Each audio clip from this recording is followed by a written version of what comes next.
grateful for all you have done for us. Glory be to your name, Father. In Jesus' name we worship. Amen. It's amazing to be a child of God. And to know it. Because I think the key thing is to know it. Amen? Hallelujah. It's possible to be a child of God and not to know it. I don't know if you could remember this woman that has the issue of blood. Everybody must have shown her in the community of Israel. The Jews would have shown her because she was bleeding profusely, continuously, for more than 20 odd years. So she could not have been somebody that people will acknowledge in the society. It's a taboo in those days. It's a stigma. That means she was unclean. And she would have felt it because everyone in the society would have made her to know that you are an unclean person. You don't fit in our midst. I don't know if anybody has ever experienced something like that. It could be through parents, it could be through loved ones, it could be through family, it could be through friends that could make up to a filter of God. Their daughter to me. Thank you, Jesus. Amen? Amen. Beloved, don't let anybody make you feel little. Nobody is more important than you are. Amen? We are all equal in the sight of God. Whether you are at work, whether you are among friends, whether you are in an Asda shop or wherever you may go, hold up your head high. Amen? Walk tall and proud. Because you are sons and daughters of the Most High God. Amen. Amen. That is the greatest position anybody can ever be in this world. And God acknowledges you. Amen. Glory be to God. Amen. But that is not the word that I have for us today. Because we're in that period of love and relationship, February. The word that I wanted to talk about today is about the young adults. And do you know, I said to the Lord, I said, Lord, I just have that insight that, Lord, they won't be in church tomorrow. Should I still preach that word? Or should I talk about something else? And the Spirit of the Lord said to me, that's my message. Just speak it in the church. Amen? So that's what I'm going to talk about today. And for me, I don't know if you know, but I've mentioned it a couple of times that whenever the Lord gives me an assignment and it's my turn to preach, I always look for relevance and I always look for confirmation. Because it's important to look for a word of confirmation when you are going to give the word, if you're a preacher. Because we seek God for a word, a timely word for his people. And for me, I took this confirmation when I went to the movies last night. As they started the movie, one of the first shots that they showed us was of a young lady. I call her young because she was still unmarried, but she was around 30. I don't know if you remember, those of us that were there last night. And she was in the kitchen with her mom. And her mom was our dear evangelist, Bola. And she was saying to the mom, all dressed up. Mom was saying, where are you going? She said she's going out. And mom was just having a go at her. Where are you going again? And then it went to the issue of marriage. And that's where we know that she was yet unmarried. And the mom was saying to her, whether you like it or not, you must get married. Because she got married, you must get married. And she was even threatening that she might leave home. And the mom said something to her, oh, it's all right for you to leave home. But when you leave this home, you are leaving this home for your husband's house. Nowhere else. And I just thought to myself, Lord, this is a confirmation of talking about singles and the issue of finding a life partner, which is the topic for today. It's interesting that in this environment where we are, it's so modern. Like Pastor Kola said, people, the young adults, they are so free to do what they want to do in these days. It's a bit different from our own time. Because when we were young, by the time you are close to 25, you will have heard the adults will start singing into your ears. I gave birth to children, you too must give birth to children. I got married, you too must get married. By the time you're 25, 26, you're not married, you start feeling as if you go stale, because they'll make you to feel it. Everybody will make you to feel it. Anybody that comes around to your family, is she married yet? That's what everybody wants to know. So we are very conscious. So that pressure is there to look for that man or look for that woman if you are a man. Somebody that say, oh, I'm going to get married to. And unfortunately, some of this work out well, but some don't. Because over the years, from our generation, the rate of divorce has also increased. I don't even know. There was a time when you don't hear about divorce in the church, in the Christendom. You hear about it outside, but not in the church. But nowadays, we hear about it in the church as well, which is unfortunate. So, but we pray that the Lord will clean his church, so that all of these things become a thing of the past again. So when we're talking about finding a life partner, I want to open up that topic today. I'm happy that the majority of us are already married in the house today. Amen. So this might be to some of you taking you down memory lane. Because the question, I'm going to be asking a question, so there will be a bit of a dialogue. And the question that I want to ask, first of all, that is coming to my mind is this. How did you find your life partner? If you're a man, how did you find your wife? If you're a woman, how did you find your husband? How did you meet? Amen? Does anybody want to go first? Can we have an extra microphone, please? Because I want a bit of contribution. And I want this to be captured for our young adults so that they can watch it later and learn something from it. Because a lot of them might be under pressure in these modern days, but that pressure is not of God. We want it to go in. Anybody want to go first? Tell us. How did you find your husband? How did you meet? How did you know you were in love? When? How did it happen? Oh, I think Sister Blessing is already raising her hand. Bring it to Sister. Come, let's bring it to Sister Blessing. She's volunteering. Brother Charles, you might want to close your ears, because the truth is going to come out this morning. Praise the Lord. Hallelujah. I met my husband when I was in secondary school, and he's the one that converted me. Whoa. That's amazing. Wow. Eh? Was he your teacher in secondary school? No, he was in other school, and I was in another school, so I went to their school for an exam. So after the exam, I was going home when we met. Wow. That is a very long courtship then. Amazing. Oh, let's give them a round of applause. That's wonderful. So, Brother Charles, we are not only preaching Christ, we preach something else along the way. Well done, my brother. That is good. That's an amazing connection. Anybody else want to share? How did you meet your husband? Go on, Sister Shay. Hallelujah. Mine was a bit of a long story, but I'll cut it short. I was in that shoes of that lady, because my mom is always this kind of person that, when will you marry? And I'm not this kind of person that go out at all. I can be in the house the whole day, all week without going out. So she was worried that if you don't go out, when it is wedding, you don't go with me. If it's burial, you don't go with me. You don't have friends, you don't associate. How will you marry? So I wouldn't answer her. So there was on my, was it 25th birthday?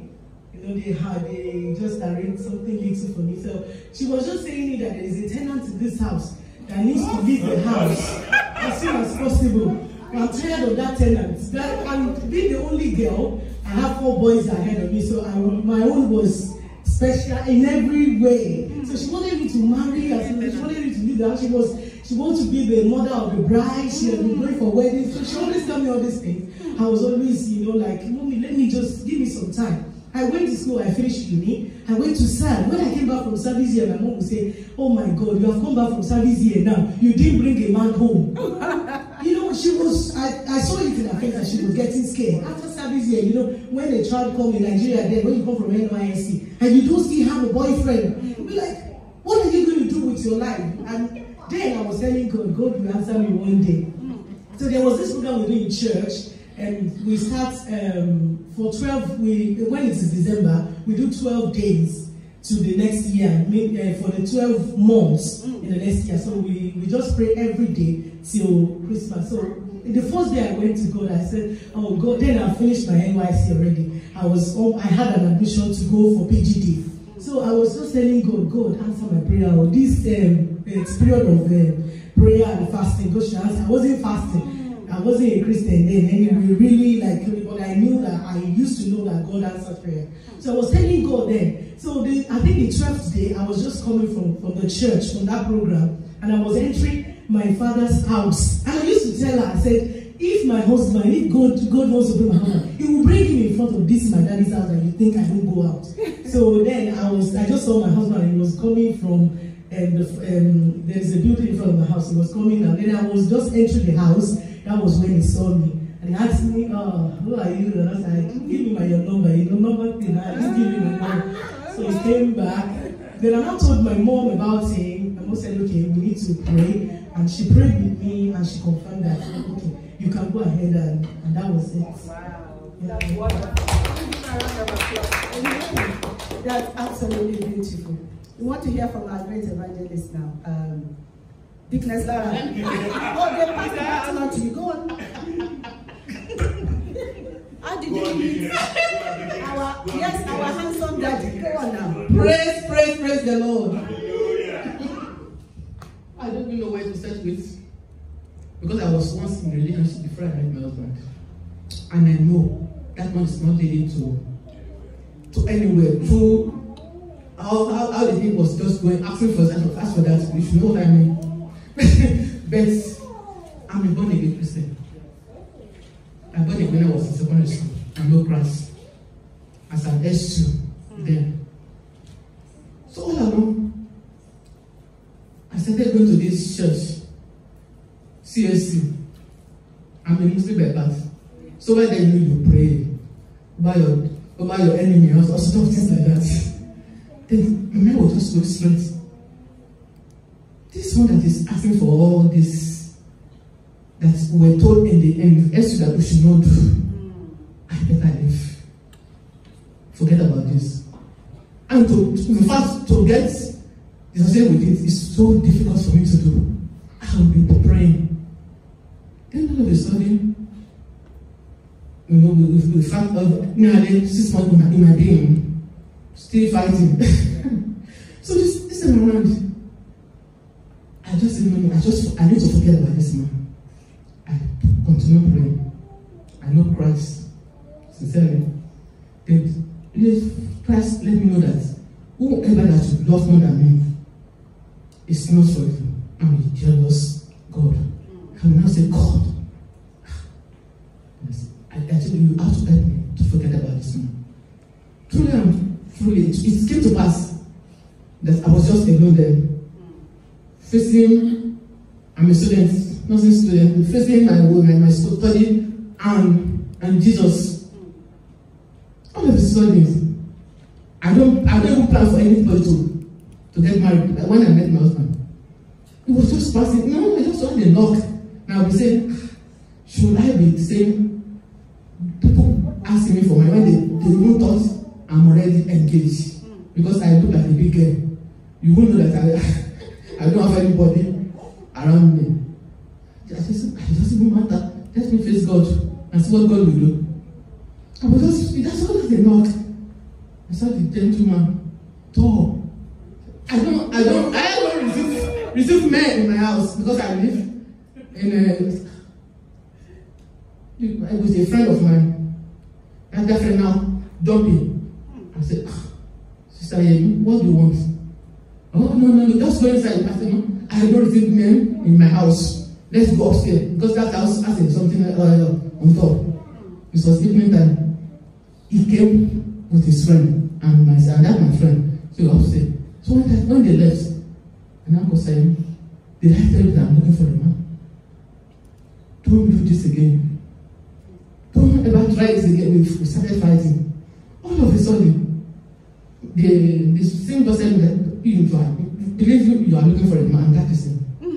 I said no, because he put on a banner. And here I'm with a person that wants ties and looking with them. I've been told. My mom got married to Ibadan. I've been told that they don't take care of women very well. So that was in my mind that I'm an Ibadan man. I'm an Ibadan too, but we live in somewhere else on those days. Yes. So I've been cool that don't try it. So that it was it. Is it from London? And I said, don't ever try it. That one was fighting because he knows that my first boyfriend said, that one is not a husband matter. I don't want to say it with you again. Because we talk. It's close to me. So she knows many of what I'm passing through. So tell her all along. I said, forget about it. I'm not ready for marriage yet. But this man keep knocking at my door. I was I don't want man in this house. Because I'm a single girl. The people around will be looking at you as you are not so I'm a nurse. The stigma is always that they are not ready for. So all of a sudden, I just said, I'm a student, I need a ride to be going to work every time. During break time, when the morning duty, this man will come. I heard that you asked my duty from my friend To offer you a ride. to have me there to every now and then.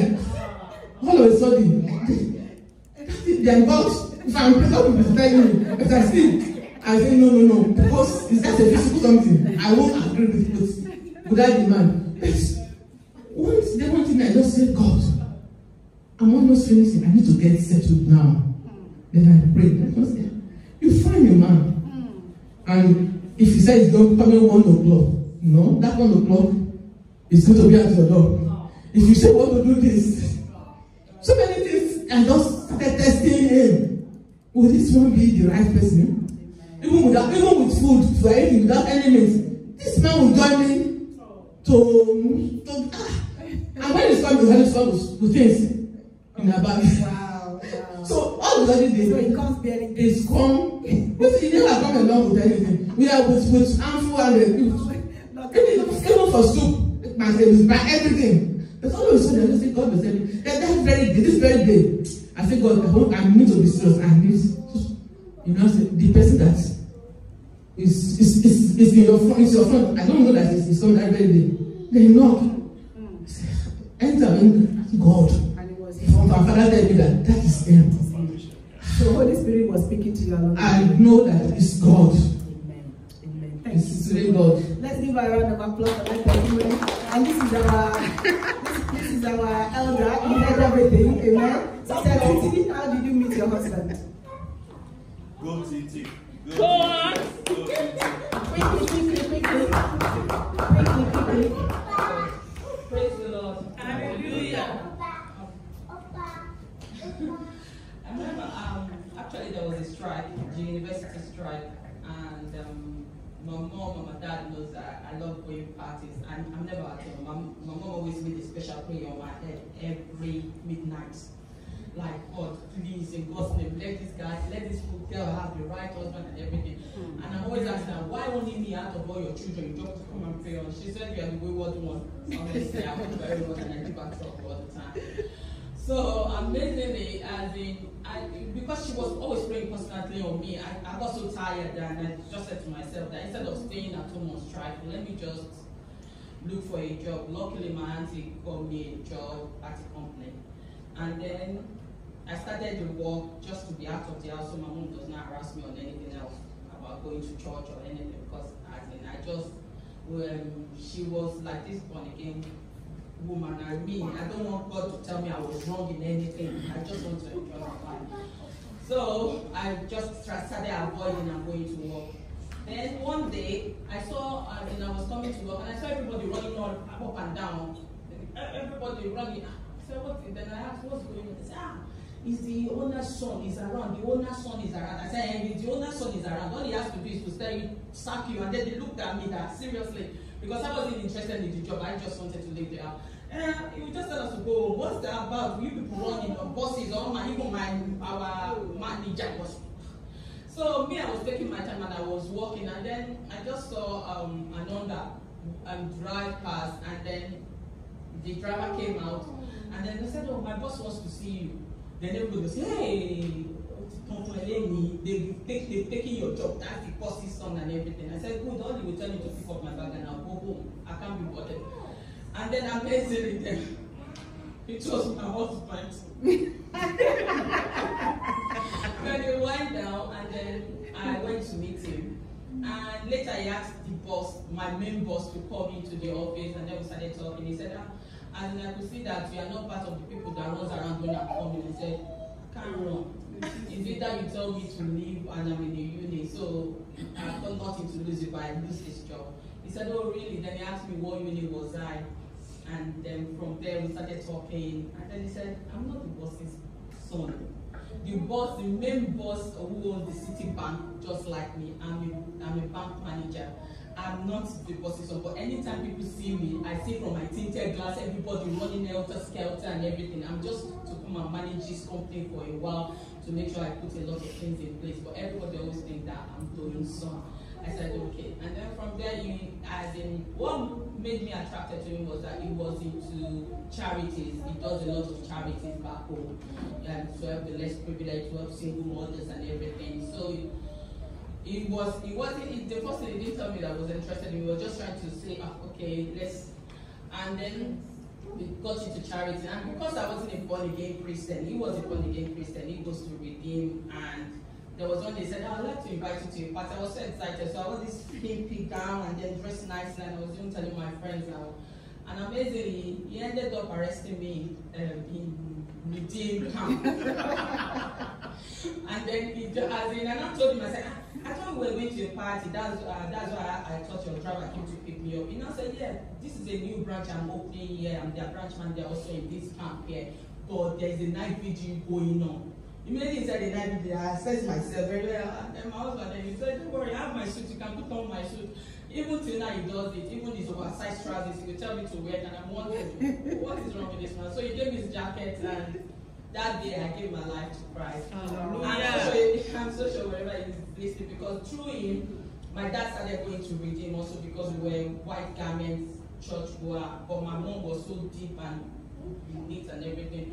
But today, through my husband, my dad gave his life as and started going to Redeem and redemption camps, even staying days there to enjoy himself in the presence of God.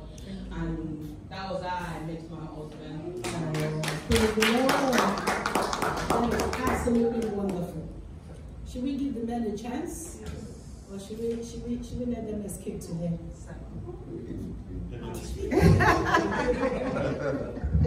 Let them escape today. We leave their own till the 22nd of February. Praise the Lord. Amen. Amen. Glory be to God. Amen. Hallelujah. Okay. Thank you for all the women that have shared today to tell us about how you met your life partner, who today, by the glory of God, is now your husband of many, many years. Thank you, Baba. Now, the interesting thing that I want you to take note here is that asking this question is deliberate.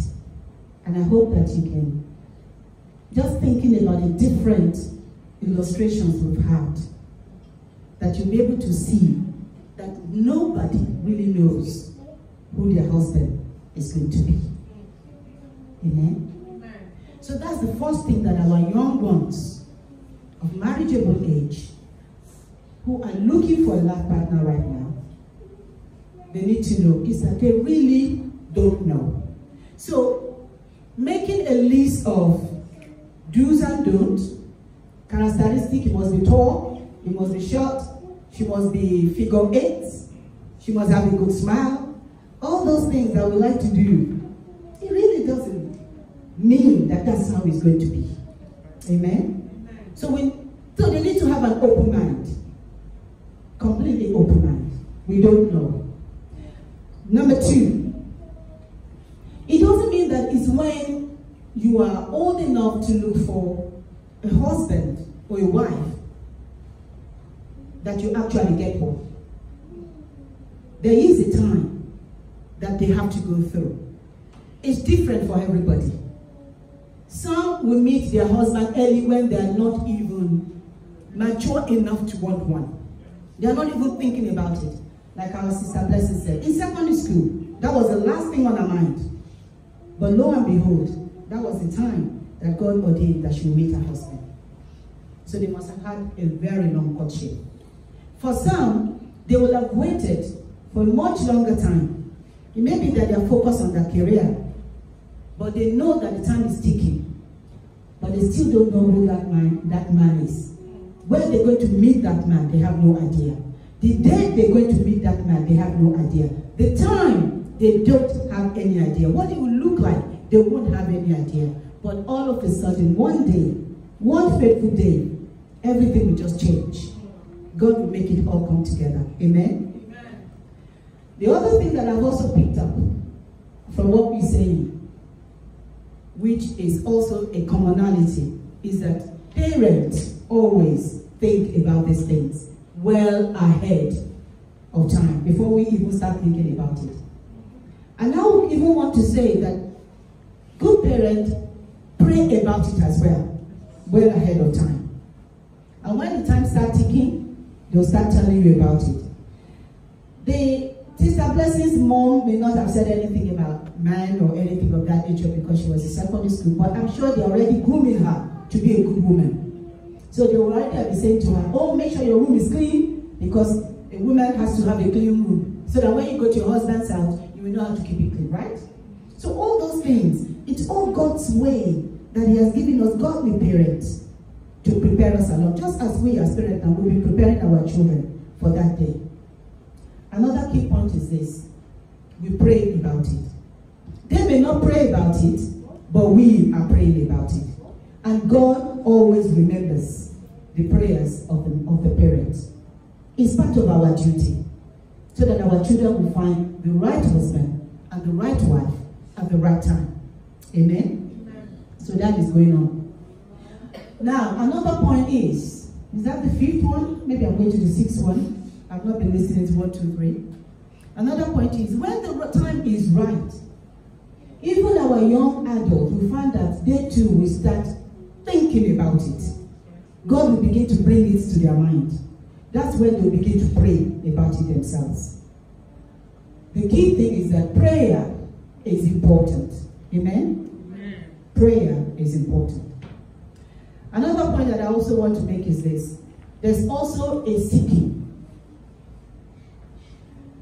My sister may not be seeking, but it looks as if maybe my brother was seeking. Amen? Hallelujah.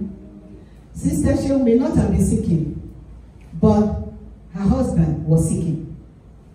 Usually, from what I've noticed, the way God does it, men tend to be the one that go out to seek first. Will I be wrong to say that? I believe that the reason is because it's usually the man that God has given the power to go to a woman to say, I like you, will you be my wife? Amen? So it's usually the man that is out for that true partner. Otherwise, any woman may come their way, but they still will not make, they may be the wrong person at that time. Amen? So we pray today that all our men, we have lots of young men in the church today, that the Lord will lead them to the right woman that He has made for them. So their seeking will not be in vain, in Jesus' name. And you could see also from the old illustration we've had, that after the seeking, if it's the right woman, it will be followed by the knocking. Amen? The knocking means pressing in. Can we remember the word of God in Matthew chapter 7 verse 7? Jesus said, ask, you shall receive. Amen? Seek, you will find. Knock, and the door shall be opened. It's the same kingdom principle that happens when someone is seeking for a life partner. You start by asking God first. And that asking God comes in form of prayer.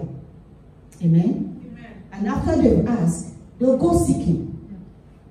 Because God will guide them to the right person. Amen. If it's a man, God will guide him to the right woman. If it's a woman of marriageable age that knows she's ripe and her time is going fast, then she needs to use that principle as well. To ask, to seek, and to pray. And God will guide her to the right man as well. Glory be to God. Now this kingdom principle is exemplified in the Old Testament. This is the New Testament, but it's exemplified in the Old Testament. And I want to take you to Matthew chapter 24. In Matthew chapter 24, something wonderful, refreshing, beautiful happened. Abraham knew he was advanced in age. As a father, he wanted to make sure that his son, Isaac, got married.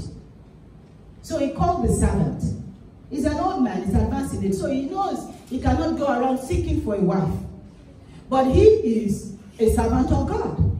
So he would have been praying about it. Even if Isaac was not thinking about it at that age. So he said to the servant, my son Isaac is advanced in age and I need a wife for him. And I don't want him to marry anyone around this area. That means, in terms of religion, the people in the area where it's established, the Canaanites, they are not good enough. He wanted somebody that believes in God from his own homeland. So he gave that servant a charge. Go and look for a wife for my son. Now the person I'm most interested in is the servant. Because the servant, in all faithfulness, as the head of Abraham's household, he had authority to take whatever he wanted. The word of God said he took 10 camels and he took some jewelries, some treasures, and some other things, and he went on the journey back to Abraham's hometown. And when he got there, the first thing he did was to pray. Let me just take you there. When he got there, the word of God says, and I'll take you down to Genesis chapter 24, verse 11. The word of God says, and he made his camel kneel down outside the city by a well of water at evening time, the time when women go out to draw water. Then he prayed. He said, O Lord God of my father Abraham, please give me success this day and show kindness to my master Abraham. Behold, here I stand by the well of water, and the daughters of the men of the city are coming out to draw water. Now let it be that the young woman to whom I say, please let down your pitcher, that I may drink. And she says, drink, and I will also give your camels a drink. Let her be the one you have appointed for your servant Isaac. And by this I will know that you have shown kindness to my master. Amen. Amen. So the servant, just the servant, but he recognized that God can do all things. And he prayed to the God of his master, please show me that right woman that is for my master's son. Let there be sign. And he gave some sign. Let me be this woman that will come along and draw water from the well. And I will say to her, give me water. And she will not only give me water, she will now say of her own volition, which means she's a woman well brought up. That's the sign he needed, that she's a woman that is well brought up. She will say of her own volition, sir, don't worry, can I fill your camel? Let me also water your camels as well. It has to be a woman that is well brought up, that can offer to do that. That was all he asked for. And God did that. That is the asking. That is the prayer. Amen? So I'm just encouraging us parents.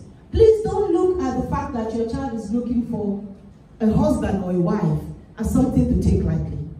If perhaps you've not been praying yet, it's time to start now. To pray the will of God into their lives. That they should marry the right person. There will be a marriage that will last for life.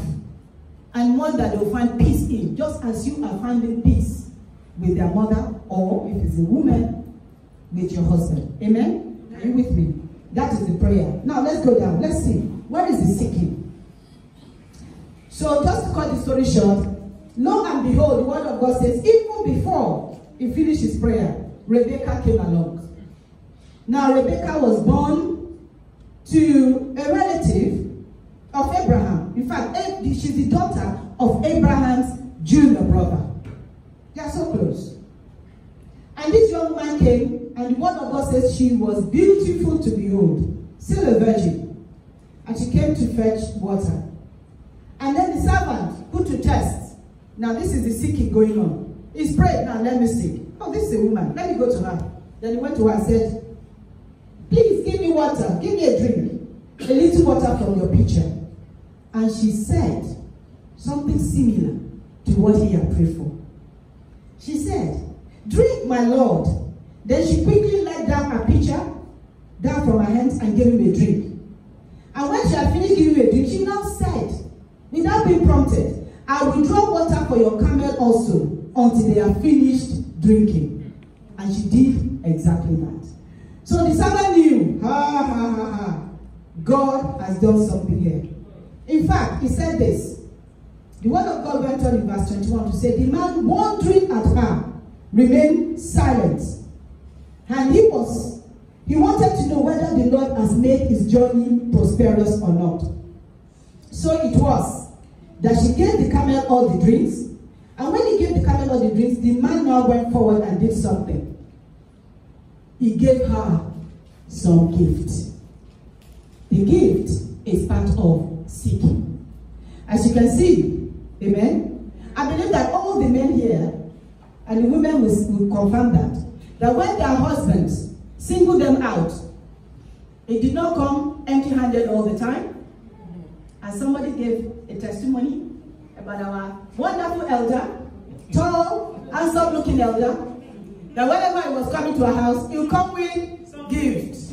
If it's food, whatever it is, it's a form of gift. The gift is a way of saying, I'm interested in you. And I want to catch your attention. That's part of seeking. Amen?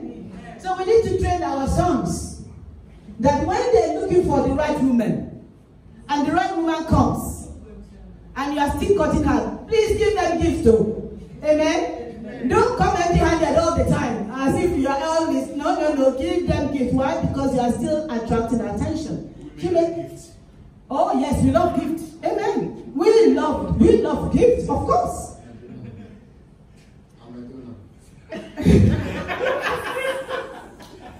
I don't know about that one. Amen.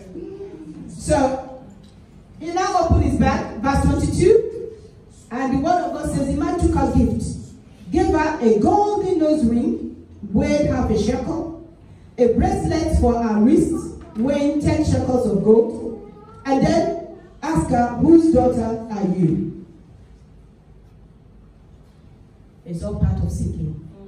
When you find the right woman, you ask questions because you want to know more about her. And you quickly want to make a kill. Because if she's the right one, the Spirit of the Lord will start ministering to you that this is the right woman. Amen? It's not always the same for women, but it's always the same, always similar. I believe the Lord always make men to know this is your wife. It may not be the same for a woman. It may take a little while before it's sinking. But men always know. You have to know. Because otherwise, how will you be able to say, I want to marry you? Unless you know. Amen? And those words have to come from you. My husband, just to give a bit of testimony, just take a break from the word and just give a bit of testimony about me. Because it might be one day about me, and this is Women's Day. How did I meet my husband? Most of you will find it difficult to believe. I met my husband in a party. So that's why I'm saying you can meet your wife anywhere. Let our sons and daughters know. You can meet your Mr. Right or your Miss Right anywhere. You don't know. And it was a day that I was invited to the party, and it was a day I didn't really want to go. But my friend that invited me said, oh, this party is a very special party, and they really do need special ladies there. So she kind of softened me up. So I said, okay, I'll go. So I went to that party. And indeed, it was a good party because it was a party held by a doctor, a friend of my husband. So other big guys were there.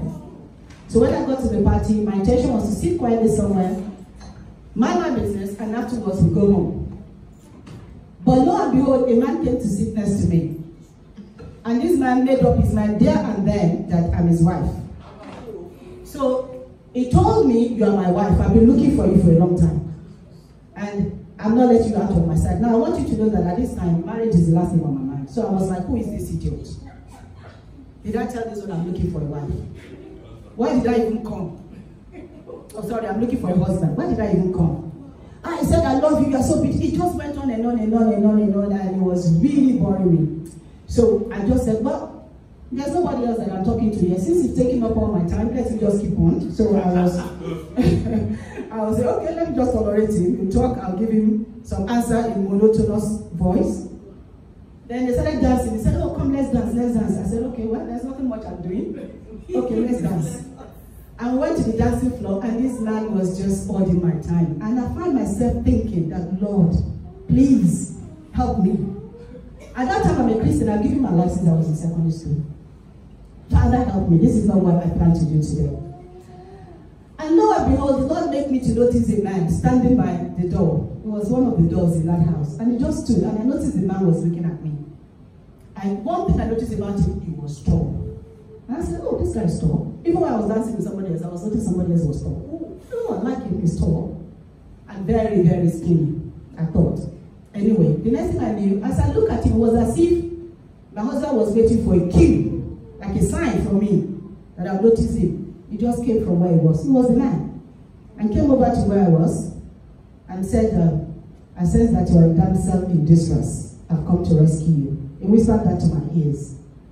And I nodded my head. So he just came in between me and the man and said, sorry, can I dance with her? The man was like, no, she's my wife. And me, turn around. I see somebody else, no way. I just turned around and faced Pastor. That's how I called the man off. So whenever the man wants to come in, we would dance in such a way that we will cut him off. So after we danced for a while, I just said, look, I think I need to get out of here. So he said, okay, we'll come with me. So we went and we talked for a while. And I went back to, until my friends came and said, let's go back to uni. The pastor asked me for my number, my room number in uni. I thought very seriously about it. And I thought, well, he did me a good deed. I didn't fall in love. There was no stars. There was no sign that it's my husband. There was absolutely nothing. All I just said, well, he's a guy that rescued me. But let me just be civilized to him. Or civil to him. So when he asked for my number, initially I thought, should I give him the toilet number? Because that's what we used to do those days. You know, I was in Unilag. We'll give men the number of our toilet.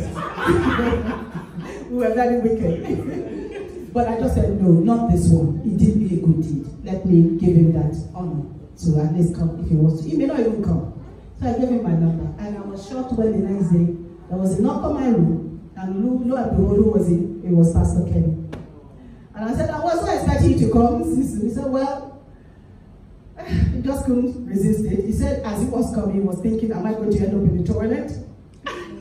He said, so he's very happy that I didn't give him the wrong number. I actually gave him the number to my room and invited me out. So he took me out that night. That was like a gift. I was very impressed. He took me to go and see Atalade. You know Atalade, very artistic, very nice. It must have cost him a lot of money. He was such a gentleman. Believe me, by the time the week ran out, my husband said to me, you're my wife. And normally what I found very repulsive when that man said it, to him, I didn't find it repulsive that he said it to me. He did rather, he opened up my heart to think, I've just met a man for a week and he's already saying I'm his wife. Is this serious? Is it not? But everything about him looked gentleman, manly, gentlemanly. By that time, he was already a doctor, working as a reg. He has his own car, he has his own house, he has everything. I said, well, he's serious. So if he's telling me that I'm his wife and he wants to marry me, then that means he knows what he's saying. But I just said to him, let us watch this space. But that's how we started cutting. Within 3 months, he won his way into my house to meet my dad. He said he was determined I'm not going to escape. So by that time, I fell in love with him anyway. And we courted for about 5 years before we actually got married. Because the one condition my daddy laid down, I was in year 1 in university there as a law student. My husband just said, look, my daddy said, I'm not going to say yes, and I'm not going to say no. But definitely my child must graduate as a lawyer before she's allowed to marry. And my husband said, I'll wait. And he waited. So we got married when I was 26 and he was 31. No, I was 25, he was 31. Glory be to God. Amen. So going back to our story, so there will be the giving of gifts, there will be the nurturing, there will be the loving. It's still the process of courtship. Amen? The man is still courting the woman. So it's not to be taken lightly. At that point in time, if the man is serious, he wants to do the knocking. He wants to move on to the knocking stage. The knocking stage involves meeting the parents of the children, of the woman. Until a man comes home, tells you, I want to meet your parents. Just, I'll say to any woman, don't take him 100% seriously. Because he may just be a player. But if a man says, I want to know your parents, and he comes home with you, and then he says to you, I want you to know my parents. Oh, no, you are a fish well caught. Amen? That person is serious. So, that is part of the knocking. And this is what the servant did. Because the servant then asked her where she came from. And after that, he connected to the family. And this is how it happened. Rebecca went back home. And of course, the brother saw the gift. The brother is Laban, saw the gift on her. And she told them what happened by the well. That I met this man, and he gave me a gift. These are the gifts. So Laban got interested. That, oh, the person that could give you this expensive gift, let me meet him. So he went back to the well, and Abraham's servant was waiting for that to happen. So immediately Laban came. One of the things he said to Laban is, I'm a foreigner here. Have you got a room in your house? He didn't even say, I'm interested, I want to marry your sister for my son, master's son. He just said, I'm looking for a room. That one said, oh, no problem. Come, we have a board. So he went home. But when he went home, they welcomed him home, and he did not waste time. Immediately,